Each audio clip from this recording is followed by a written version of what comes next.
Milk and you're welcome back to my YouTube channel. If you're new here, please ensure to click the subscribe button down below. There's a bell next to the subscribe button, so please also hit that bell button so that you get notified whenever I upload a new video in this space. And if you're a returning subscriber, thank you so much. Thank you so much for always liking my videos, coming back to watch me. Thank you so much. I really appreciate the love. It means a lot to me. Thank you so much. So guys, welcome to the first episode of the series titled Sickness, Death and the Aftermath. I hope you guys are excited. I am excited because I really am looking forward to just putting information out here for you guys. I'm really excited. In today's episode, I'll be talking about the major things a sick person, especially a sick person in the hospital, needs. Now, whatever I will be saying today is based on my experience, being that I've been in that situation and I know exactly, at that period when we're in that situation, I knew, okay, this was what was really important at that point in time. Before now, I didn't know, okay, when you hear somebody, is in the hospital, these are the things that they really need. And lest I even forget, sorry to digress, before now, probably when you hear somebody is sick, you'll be like, pray for the person, just pray for the person. Even when you hear the person is in the hospital, sometimes, okay, until you see that person, you don't know that the person is in a critical condition. But one thing I got to learn was, whenever you hear someone is sick, worst in the hospital, please, it's a call to action. Like, if you can make it to the hospital to see the person, if the person is at home or wherever, if you're close by, you know the person, please ensure to reach out. Yeah, why? Okay, so before my mom passed, she was admitted in the hospital. So we actually spent time in the hospital. So let me just move straight up. First thing, the most important thing when you hear somebody is sick, worst in the hospital, what a sick person needs or people in the hospital need, first thing first is prayer. Yes, prayer. Like, you can never go wrong with prayer. There can never be too much prayer. There can never be enough prayer. You need prayer from different angles, and that's something that I saw. Like, we had a lot of that, a lot of family friends, a lot of relatives, church members, in fact friends who would refer, table our case to their pastors, just so that they could intercede on our behalf. So like, I won't say, okay, we had enough, but we had prayer. So you can never go wrong with prayers. Pray for the person, tell your friends to pray for the person. So meaning, if you have a friend or somebody who maybe is sick or has a relative that is sick, please pray for them.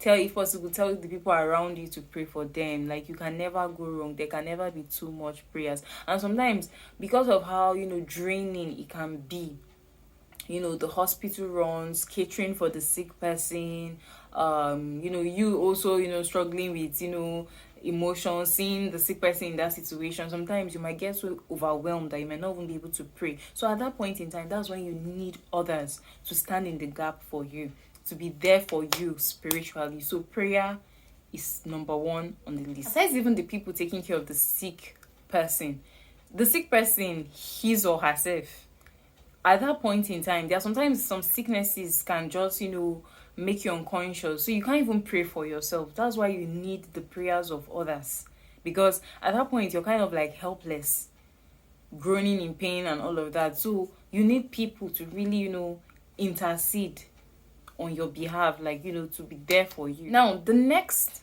thing you can do for a person who is sick or has someone who is sick, especially in the hospital. Now, why I'm making reference to the hospital is because this was our circumstance. We were in the hospital. So that's why I am, making reference. So forgive me if I'm just saying hospital. You can also be critically ill at home. But I'm making reference to hospital because the duration of my mom's sickness was mostly in the hospital. So that's what I'm saying. So now the next thing you can do for a person who is sick in the hospital is give them money. Yes. I said it. Money. Trust me. You don't know how, yes, money is very important, but you don't know how important you need money until when somebody's life is on the line. Trust me. Why I say money is because being in the hospital, it involves a lot of things. Most times we just hear, oh, the person is in the hospital, you're thinking, oh, it's just to pay for, the nights he or she is going to spend in the hospital. But it's more than that, too. It's more than that. First thing first, you need money to pay for, first thing first, you don't even know how long this person is going to be in the hospital. Do you know how critical the illness is? It's not like you can predict and say within 3 days, this person is going to come out of the hospital. So you're calculating, okay, if every night is 5k, at most I'll spend 15k. You don't know how long. So if the person is critically ill, the person can stay maybe even a months in the hospital, which is money. That's number one reason why you need money. The next thing again is hospital supplies. Now, being in the hospital now, one of the things that, the major necessities that you need to get, gloves. You need money to get gloves, because when the doctor wants to come and, check the patient, the doctor will not obviously use his or her bare hands. The doctor will need to wear gloves. So you need to buy gloves, and it's not just one glove or one pack of gloves. You will buy plenty gloves. As long as you're in that hospital, you will buy gloves, because especially again when if the person is bedridden, cleaning the person's body, all of that, you will need to wear gloves. So you see, gloves is included. Then drips, the drugs, the medications, and now like the drugs are so expensive. You can hear maybe just one medication, again depending on the kind of sickness, the severity of the sickness. You can hear that a drug costs, like just one drug will cost like 20k. Just one, aside the numerous drugs that maybe the person will need. So you see, drugs, drips, all those things, you need money for it. Then you need money for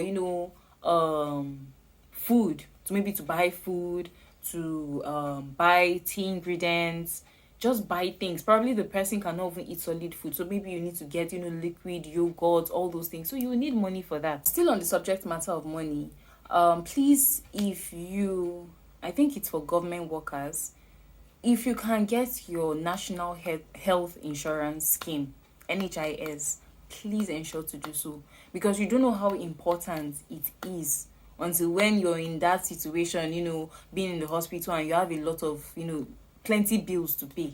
Because imagine a drug of 20k that is subsidized to 2,000 naira. Like, do you get? So please, NHIS is very crucial. If there's any other, health insurance scheme that you can, stumble upon, you can, get, please do so. Because it's a lot, to trust me, it's a lot. It's a lot. When you're buying drugs of 50k, and it will tell on your body.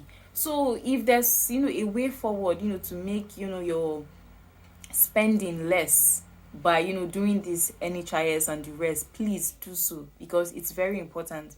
The first hospital my mom was admitted in, we enjoyed that aspect of NHIS, because most of, the drugs we bought, the things we paid for, it was at a discounted rate because of, she was under NHIS. So please and please ensure to register under NHIS if you can. The next thing you can get somebody who is in the hospital or is sick is food. Yes, food. It's so funny how, I'm sure, I don't know, it sounds, so trivial, like food. It's Jesus. Especially if you're in the hospital, these things, like, when they say that you don't know what you have until you lose it, like, I don't know how to explain it in this scenario, but you don't treasure these things until when you're in a circumstance and these things seem like it feels like heaven on earth to you. It feels like, oh my God, this person is giving me treasure. Food, honestly. Before, when my mom would always, when she hears somebody is sick, she would always cook, to go and take it to them. In my mind, that sometimes, I'll be like, why is she stressing herself? Just get fruits. I mean, they are sick, so they need, vitamins. Get fruits for them. I never really knew the importance of cooking food. But now, Nobody needs to tell me twice. So it's very important. So if you're in that situation, if you can, please, if you can't, fruits, if you can get fruits, it's fine. But if you're in a position to actually cook, please try and do so. Now, why I say this is because like I said, we were admitted in the hospital. Yes, we were admitted. It was not just my mom, because we literally moved to the hospital. We were admitted in the hospital, and the first hospital we were admitted in was like almost an hour, 30 minutes, 2 hours drive away from our house. So you can imagine the distance. So imagine, having to come all the way, traveling to cook, traveling, all of that. And God, you guys, see, if you're praying for anything, but one of the major things to pray for is the gift of men. And that was what we saw during our time in the hospital. Because at that point, we were wondering, how are we going to cope, all the way, the distance, food, and all of that. And trust me, guys, God made a way. When I say he made a way, like he made many ways safe.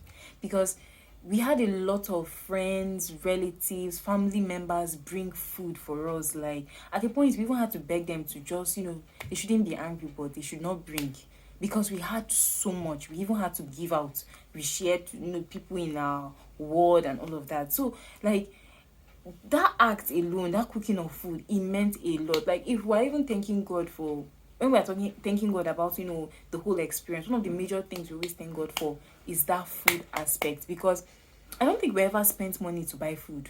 Maybe just once. Of which when we bought safe, then somebody now brought food. Like I don't think we never ever bought food for any reason. That's to show the abundance of food. Like we're chilling. No, honestly, it's very, very important. Because at that point in time, the family of the sick person, they will not really have time, especially if it's a critical condition. They will not really have time to, cook, because they are running helter-skelter, going to do this, going to do that, taking care of the sick person. So they are drained mentally, physically, emotionally. They are drained. So, like, even cooking self, if not that they will have to, but it's not easy. So you bringing food for them makes, their, let's say, it lightens their load a bit. It helps them a bit. At least, okay, I know that, okay, food, I don't need to, be focusing on food. Okay, let me just focus on, the person. So I'm not thinking about food. Not that it's going to be every day, but if you can cook every day, you can do so. We have people that are cooking every day for us. Honestly, God bless them. Honestly. But you get, so their mind is already in like so many places, in different things, that cooking is like a big chore. But if there's no provision of food, they'll just have to cook. But honestly, trust me, food is very important. So please, if you're in a situation to, if you can't, it's fine. Honestly, it's fine. If you can get maybe something by the road, snacks, fruits, it's fine. But please, if you're in a position to, please cook. And it might not necessarily even be for the sick person, because most times when you're sick, you don't even have appetite. But for the people taking care of the sick person, now them need that food pass. They need the energy, because it is not easy. Please just stay tuned. I have a lot to say. Just keep it locked up. Like, stay tuned. Please don't go anywhere. Like, I have you guys in mind. That's just what I have to say, honestly. Basically, these are the three major things. Like that top the list. Others that I'll talk about would include physical presence, physical support. That is also very important. It's also crucial. So if you have a friend that is sick, or know someone who has a sick patient, whether in the hospital or at home, anywhere, you can render, they call it act of service. Yes, you can choose to, okay, today I'll come and cook for you guys. Today I'll, come and sleep in the hospital. Today I'll help to, tidy up the place. You can just render this help to them.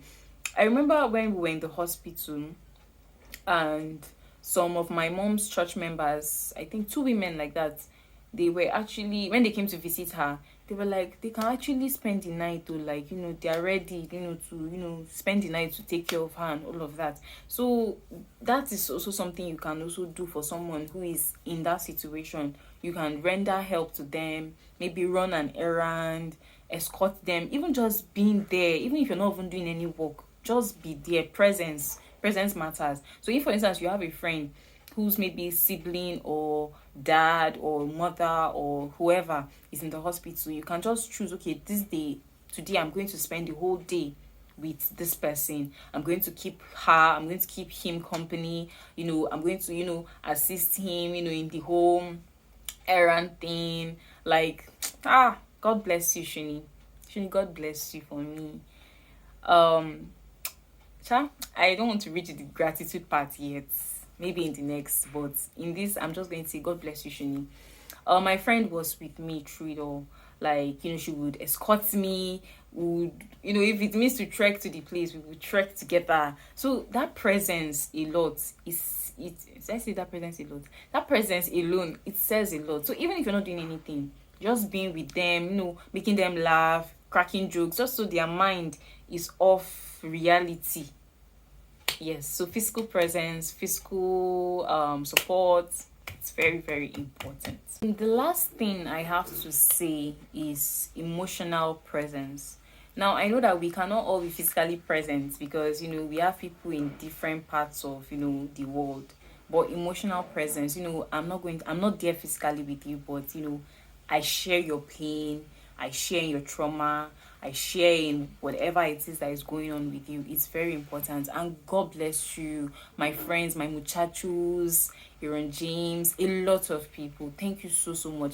Like I said, I've not read the gratitude post, but the gratitude place yet.